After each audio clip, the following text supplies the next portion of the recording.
Hey, it's me, Kimberly, and today, as you can see from the title, we are going to cover very short low edit to no edit type video. The situation with where Dr. Fuad Khan told the young lady to shut up because she spoke about her experience on the road and being fat shamed during her carnival experience, basically. So as I said, this is going to be a no edit video, so I'm just gonna say some of my opinions and hopefully I get it across well, because I don't have time. It's after 9 o'clock at night and I have work in the morning, so I don't have time to edit a video currently, but I want to express myself, and this is why I bought a $5,000 camera, right? So when times like this come, I have a platform to discuss this sort of stuff, right? So I'm gonna pay attention to my time. It's 9:15 currently, and I have a few bullet points that I needed to make sure that I mention. First, before I start, make sure and subscribe to my channel so that you will know when I post videos like this. I am a doctor, so my perspective, that's a word, right? Perspective my perspective on this is from both sides of me being a medical professional as well as me being a woman who has bear the brunt of a lot of body shaming. Surprisingly, yes, I am a skinny girl, but it happens to us too. So I'll get started first with what Dr. Fuad Khan said and why it is that he said it, basically, right?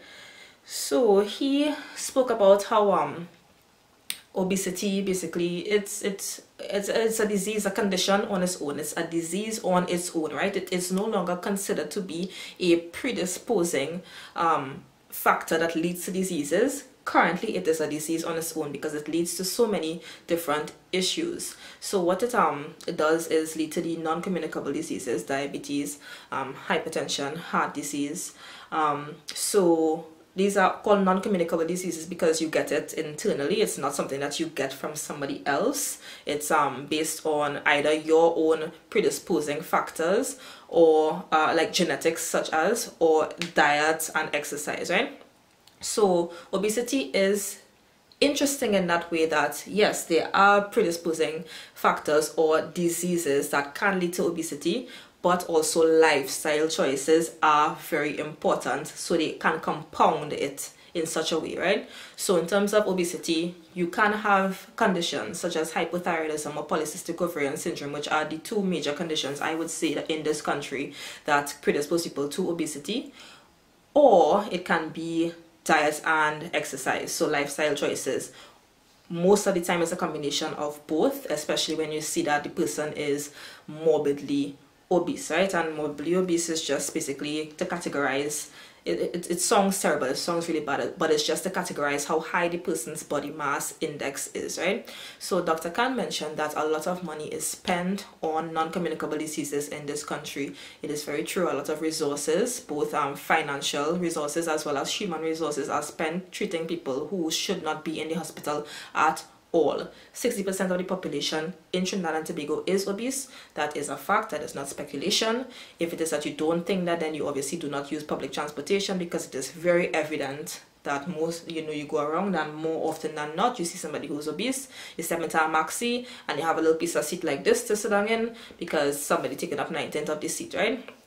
And this is something that we don't really mention because you don't want to come off as if you're making these people feel bad, right? So it's a very delicate line that you have to walk in between at all times, because body image is so important to human beings, and I don't like when people try to downplay the value of appearance. You meet this is the first thing that you see. This is what you remember. This is important. Me without my makeup now. Okay, this is important. How you look is always important. It's important to most people. To a lot of people, it's the most important thing, and there's absolutely nothing wrong with that.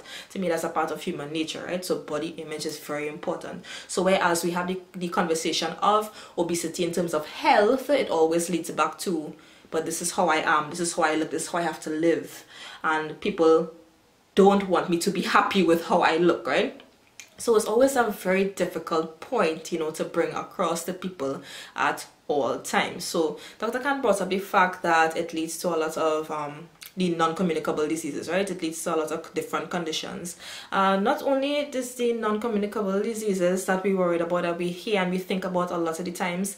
Obesity can also lead to, let's say, a situation where somebody can't be as mobile as they could, and they are predisposed to venous thromboembolisms, as clots that can form in the legs and go up to the lungs and you die. Or if it is that you have to get a surgery and you're obese, then your wound healing time is decreased remarkably. So it's not just in that little bubble of, okay, diabetes, high blood pressure, and it's a lot of different factors. And again, with these conditions, not only is mortality affected, so not only, okay, you go dead, is morbidity, so your quality of life decreases greatly if you get a heart attack, if you get a stroke, if they get a clot that goes to the lungs because of your size, right?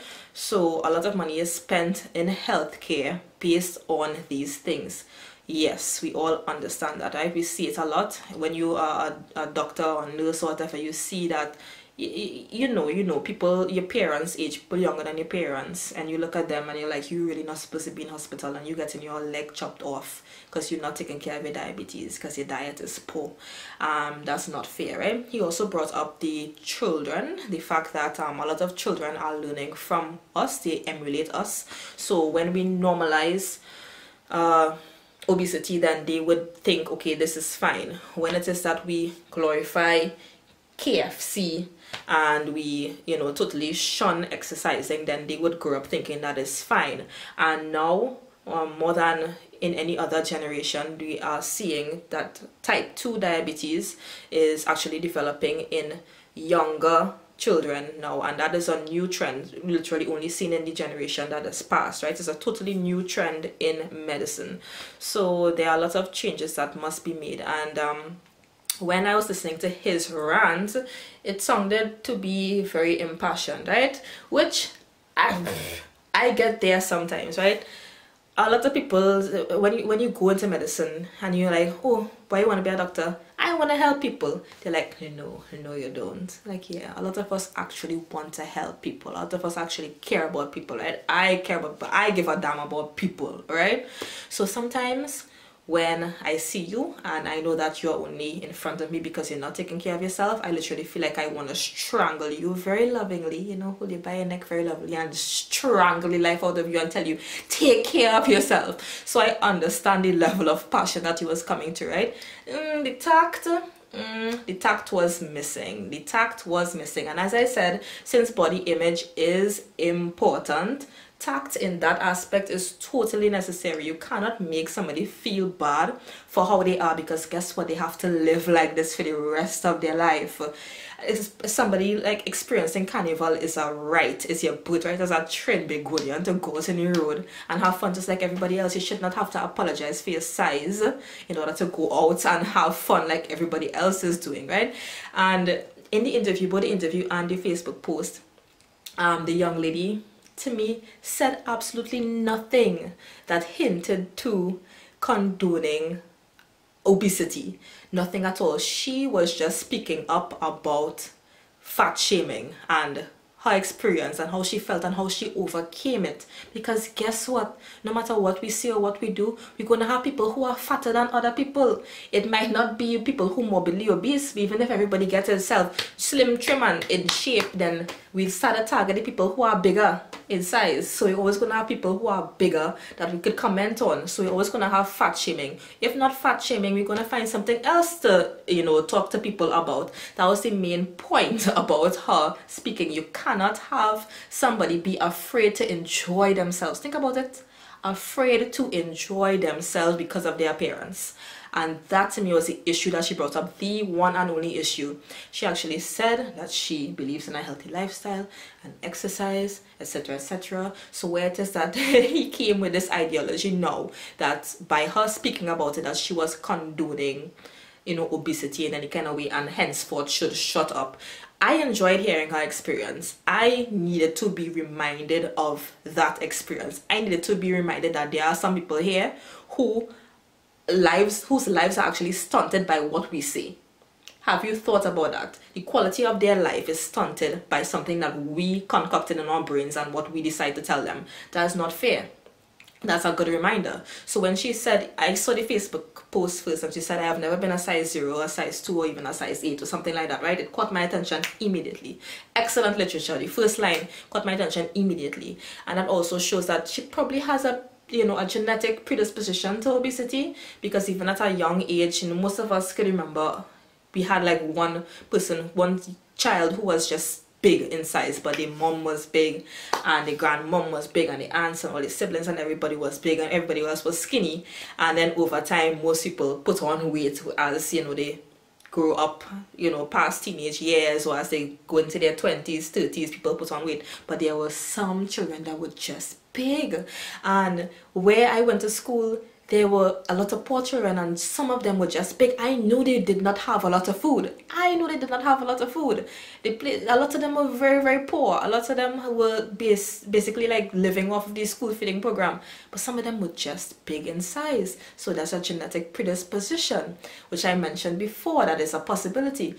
So there are some people like that. We should understand that. So trying to shove down exercise and diet down their throats, it's not going to make any sense, right? Granted, we don't know which ones are actually, as a result of poor exercise and poor diet, and which ones are as a result of medical conditions. We don't know. We have no way of knowing. So since we have no way of knowing, we need to be the one to shut up, because we don't know, and there's absolutely no way of knowing unless you do a serial amounts of tests on these people, which nobody gonna do, right? So how about let's not comment on people's body type at all, or imply that they should or should not do something because of how they look. Because yeah, that's getting to the size of prejudice at this point in time, right? So my main thing was the delivery and the lack of empathy. When I was in school, they started this very annoying course called Professionalism, Ethics and Communication in Health, and it was annoying because you had to write reflective essays on topics that happened. Like the students who are doing it currently, they would have to write a reflective essay on this. When I heard this story, I felt like so and so.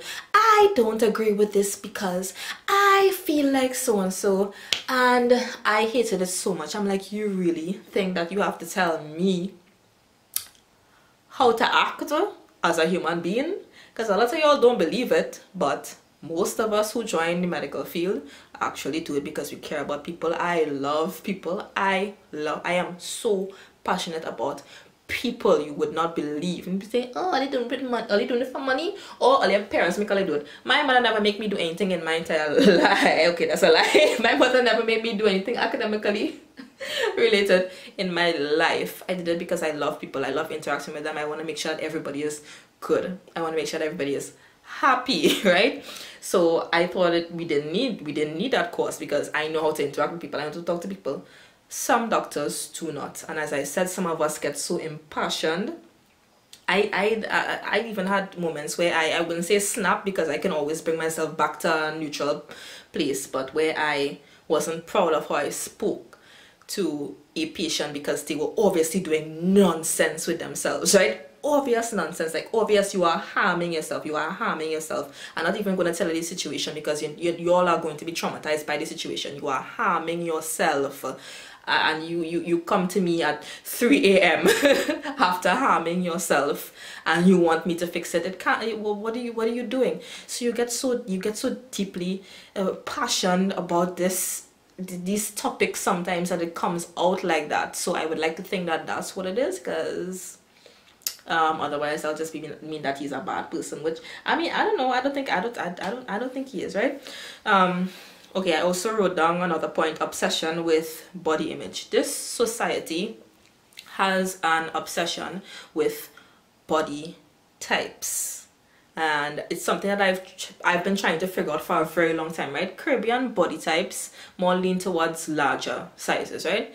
You can just have a look around. You can look at your family. A lot of people are larger, yet there are people who do the thing, well, I'm not as big as she, or somebody who is your exact size will see you and say, hey, you're getting fat. It's like, but we're the same size though. What is that one about? Right, so there's an unhealthy obsession with that, I think, because the European, whatever ideals we have are still filtered through the, European idea of beauty. But again, since the larger body type is what is prevalent in the Caribbean, skinny people are skinny shamed all the time. We get it toe. I am the master of ignoring what people have to say about my body, because I have learned that I have to love myself. Yes, me, skinny, 5'7", you know, skinny, fit, work out 3 times a week, eat healthy, body type me, have people making me feel bad about how I look all the time. Most recent example, I will let you know, me walking through emergency department. It's very cold, so I'm doing this, you know, walking through like, ooh, literally where the AC blows, when the AC is like, I'm walking through like this. And this other doctor, who I don't know personally, I know this, she looks like a nice person, right? But it's just a conversational, you know, little jabs that you get in conversation. She's like, that's because you have no meat on your bones. I'm thinking maybe because the AC is ridiculously cold, and we all agree that the AC is ridiculously cold. It has nothing to do with my size, right? And then goes on to say, well, you know, you had to put on some size and all that stuff so you'll feel less cold.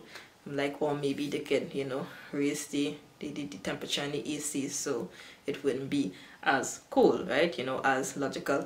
And then at the end of it, she says, if I ever get to your size, girl.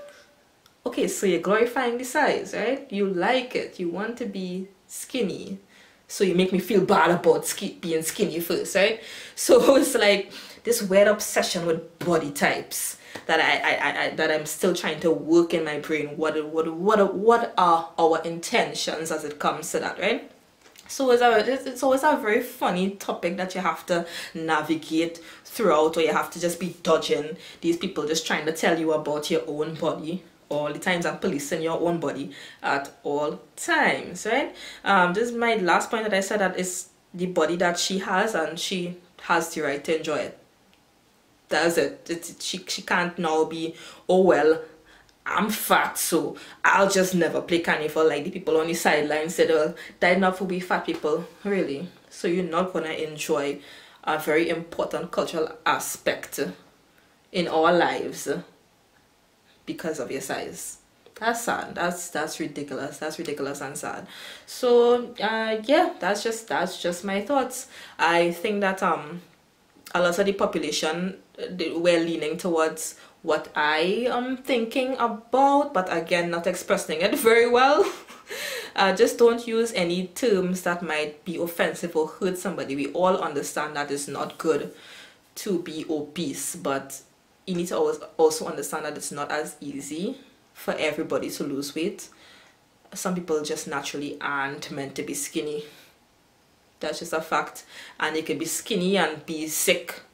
You can be skinny and get all these same conditions, and you can be fat and be perfectly fine, right? Oh, that's just another point, right? Her obesity is also not even the bad type of obesity. She has a pear shape, so she doesn't have the central obesity. You know, I would be more worried about the men walking on the road bareback and you see the doll belly come out. So yeah, that's central obesity, and we know that that is what predisposes to these conditions, the central obesity, right? But she's actually pear shaped, so she's actually, you know, not really at that much at risk. Doctors know that, real ones know that. Oh shit, no, that's not nice to say. So yeah, that's all that I have to say.